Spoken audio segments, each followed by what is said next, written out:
अस्सलाम वालेकुम YouTube family, welcome back to another video. आज मैं बनाने चाह रही थी ब्लैक चने, जिसको काले छोले भी कहा जाता है। जिसके लिए प्याज, लहसुन, टमाटर वगैरह सारा कट करके रख लिया। प्रेशर कुकर में प्याज को ऐड किया, लहसुन की कलियां ऐड की और 2 टमाटर ऐड कर दिए। छिलका उतारे बगैर ही ऐड कर दिए। नमक ऐड किया, हल्दी ऐड की और साथ ही जो है वो हम लोग इसमें रेड मिर्ची भी ऐड कर देंगे। सारी बेसिक स्पाइसेस ऐड कर दी। बेसिक स्पाइसेस ऐड करने के बाद इसमें जो है वो साथ ही मैंने घी ऐड कर दिया है। आप लोगों की अपनी मर्ज़ी है, मैं साथ ही घी ऐड कर दूंगी इसमें। घी ऐड करने के बाद पानी ऐड किया और बस अब जो है वो इसको प्रेशर कुकर लगा के फ्लेम पर रख देंगे। अब जैसे प्रेशर कुकर खोला तो हमारा प्याज वगैरह गल चुके थे। अब बस जो है वो टमाटर के छिलके अलग कर लेंगे और इसको मसाले को अच्छे से जो है वो मैश करके भून लेंगे। जितने भी छिलके हैं टमाटर के सारे अलग कर लेंगे। यहाँ पर टमाटर के छिलके मैंने जो है वो अलग कर लिए हैं। अब जो है वो इसको मैश कर लेंगे ताकि अच्छे से जो है वो ग्रेवी जो है वो बन जाए। जैसे कि मसाला जो है वो मैंने मैश करना शुरू कर दिया है। मसाला मैश हो गया। अब जो है वो बॉयल ब्लैक चने जो है वो काले छोले इसमें ऐड करके इसको अच्छे से जो है वो भून लेंगे।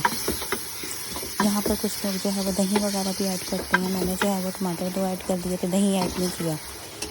और बस जो है वो इसको अच्छे से जो है वो इसको भून लेंगे ताकि कोई भी कसर बाकी न रहे। चने जो है वो ऑलरेडी हमारे गले हुए हैं, लेकिन फिर भी इसमें थोड़ी सी कसर है। वो इन पे जो है वो प्रेशर कुकर में फिर से लगा देंगे, स्टीम लगा दूँगी। यहाँ पर मैंने 3 जो है वो हरी मिर्ची ऐड की है, इससे फ्लेवर जो है वो अच्छा आता है। मसाला चने जो है वो मैंने भून लिए थे। अब जो है वो इसमें पानी ऐड किया है।